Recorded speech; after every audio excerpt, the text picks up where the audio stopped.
pleasant morning to all my dear students. I am Tabitha, working in TTWR Girls, Mityalguda, Nalgonda district. Students, I would like to ask you a very simple question. What is your favorite subject?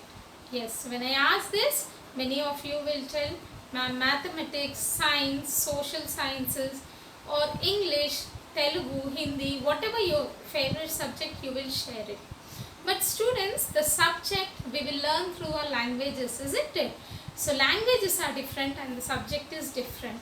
You have 3 languages in your academic course, isn't it? So your first language is our mother tongue, and the second language is a national language, Hindi, and the third one is English. So why I am discussing about the subjects.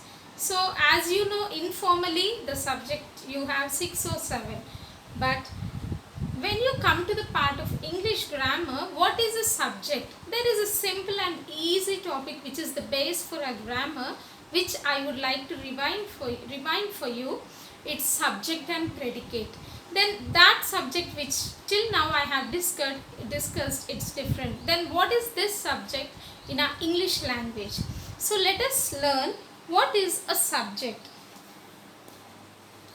Now students, if you see, here the topic today we are discussing is the subject and predicate. This is very useful right from your primary to your higher level, isn't it? So let's see what is a subject. A subject is a part of a sentence which tells us who or what the sentence is about. This subject is the main part in the sentence. So there is no sentence without a subject. And a predicate, a part of a sentence which tells us something about the subject. Predicate is also very important, students. So this predicate describes about the subject. Note here the important point, verb is present in a predicate. There is no predicate without a verb. So let's see the examples. Here you can see many of you are crazy about the matches, isn't it? So you can see here the cricket match. I have written here the Indian team won the match. So if you can see here, what is the subject? The subject is the Indian team, isn't it? The red one I have highlighted is the subject, and won the match, it's the predicate. You can see in the purple color, won the match. Won is the verb, and the predicate, it is describing about the subject. So I hope you understood, children. Now let's see the next example. Babies are very cute, isn't it?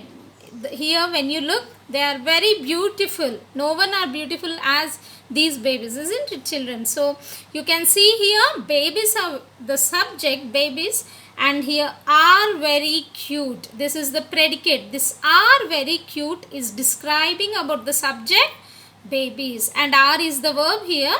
Either it may be a main verb or helping verb. Are is it's also called as an auxiliary verb. So are is the verb here.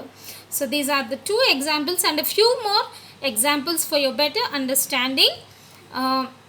If you look here, all the subjects, I have made a division between the subject and predicate. My teacher told an interesting story. Sachin Tendulkar is a great batsman. Her sister is 5 years old. If you see this, my teacher is the subject, told an interesting story is the predicate. Sachin Tendulkar is the subject, is a great batsman is the predicate. Her sister, subject is 5 years old, predicate. So you can see here the subjects are very important and even the predicates are very important in the sentence. So students, isn't it the simple bit which is the base for your language? You have to know what is a subject or a predicate in your English language. This is the easiest grammar part. So your assignment is take 5 sentences. You can see in your textual examples, you have many textual sentences. Take 5 sentences and do the division for the subject and predicate. Isn't it, children? Don't miss your homework. Regularly practice it. So I hope today you will practice 5 examples for the subject and predicate. Thank you, children. Stay home, stay safe.